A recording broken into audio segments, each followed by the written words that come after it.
दोस्तों, डिफेंस से जुड़ी इस समय की दो बड़ी खबरों के ऊपर इस वीडियो में हम बात करने वाले हैं, जिसमें हमारी पहली खबर यूरोपियन यूनियन से निकलकर सामने आ रही है। हमने आपको बताया था कि 27 यूरोपियन देश इस समय भारत से डिफेंस के क्षेत्र में कोलैबोरेशन करना चाहते हैं। अब फाइनली एक बड़ा ऑफर यूरोपियन यूनियन की तरफ से भारत को दिया गया है, जिसमें यूरोपियन यूनियन के एक सीक्रेट प्रोजेक्ट में भारत को शामिल करने का ऑफर आया है।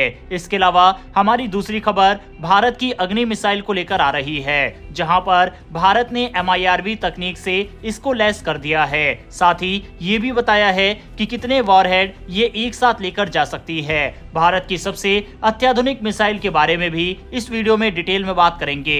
दोनों खबर काफी इंटरेस्टिंग है, इसीलिए वीडियो को अंत तक जरूर देखिएगा। साथ ही अगर आपको डिफेंस से जुड़ी ऐसी वीडियो देखना पसंद है तो मेरी एक छोटी सी रिक्वेस्ट है कि नीचे दिए गए सब्सक्राइब बटन को प्रेस कर बेल आइकन को जरूर दबा ले, जिससे हमारी डेली ऐसी वीडियो आप तक सबसे पहले पहुंच सके। तो चलिए शुरू करते हैं इस वीडियो को। दरअसल जैसे जैसे युद्ध की तकनीक आगे बढ़ रही है, वैसे वैसे दुनिया के बड़े देश अब अनमैन्ड सिस्टम यानी ड्रोन टेक्नोलॉजी पर ज्यादा फोकस कर रहे हैं। एयरबस का विंगमैन प्रोग्राम भी इसी दिशा में एक बड़ा कदम है। यह एक फाइटर ड्रोन होगा जिसे किसी लड़ाकू विमान के साथ जोड़कर ऑपरेट किया जाएगा। मतलब यह है कि जब कोई पायलट यूरो फाइटर या किसी और लड़ाकू विमान में उड़ रहा होगा तो वह अपने साथ इस विंगमैन ड्रोन को भी कंट्रोल कर सकेगा। इस तरह यह एक लोयल विंगमैन की तरह फाइटर जेट्स की ताकत को दोगुना कर देगा।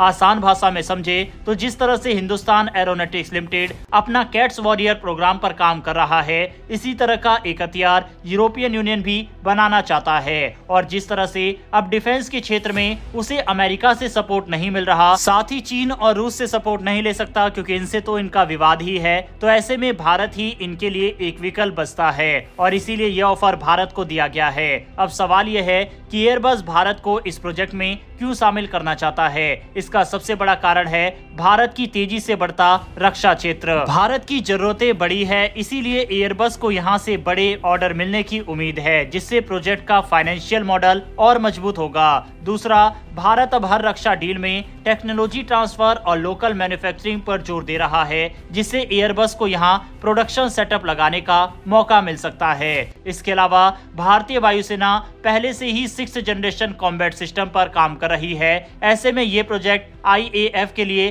फायदेमंद हो सकता है। हालांकि एयरबस के ऑफर के बाद भारत इस डील के साथ जुड़ जाए ये इतना आसान नहीं है, क्योंकि हिंदुस्तान एरोनॉटिक्स लिमिटेड पहले से ही 2 लॉयल विंगमैन प्रोजेक्ट पर काम कर रहा है।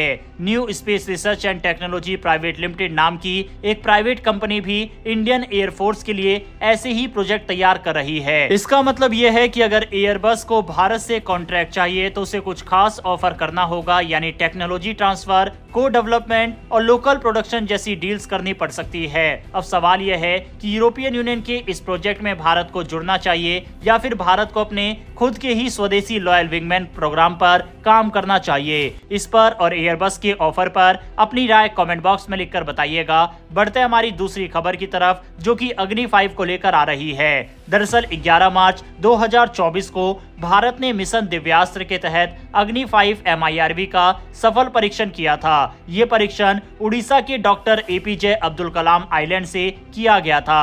अब DRDO ने साल 2025 में आधिकारिक रूप से ये पुष्टि की है कि ये मिसाइल 4 न्यूक्लियर वॉरहेड ले जा सकती है। इसका मतलब ये हुआ कि एक ही मिसाइल 4 अलग अलग शहरों या ठिकानों पर हमला कर सकती है। आमतौर पर एक बैलिस्टिक मिसाइल सिर्फ एक ही वॉरहेड लेकर जाती है, लेकिन MIRV तकनीक के कारण अब एक ही मिसाइल एक साथ कई वॉरहेड्स अलग अलग टारगेट पर गिरा सकती है। ये अमेरिका, रूस, चीन और फ्रांस के पास पहले से ही थी, लेकिन अब भारत भी इस एलिट क्लब में शामिल हो गया है। अग्नि 5 की ताकत की बात करें तो इसकी रेंज 5000 से 8000 किलोमीटर है। इंजन 3 स्टेज वाला सॉलिड फ्यूल रॉकेट लगा हुआ है। इसमें 4 न्यूक्लियर वॉरहेड 150 से 300 किलोटन क्षमता वाले लगाए जा सकते हैं। सबसे बड़ी खासियत, दुश्मन के मिसाइल डिफेंस को यह आसानी से चकमा दे सकती है। परीक्षण के दौरान भारत ने साबित कर दिया कि हमारी टेक्नोलॉजी अब दुनिया के टॉप लेवल पर पहुंच चुकी है। चारों चारों वॉरहेड्स ने अपने अलग अलग टारगेट्स को सटीकता से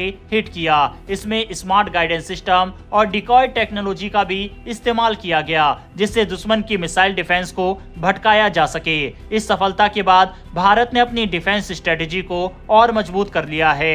रूस की RS-24 मिसाइल में 6 वॉरहेड्स है, चीन की DF-41 में 10 तक हो सकते हैं। शुरुआत में ऐसा कहा जा रहा था कि अग्नि 5 सिर्फ 2 से 3 वॉरहेड लेकर जा सकती है, लेकिन DRDO ने 4 वॉरहेड्स की पुष्टि करके सभी को चौंका दिया।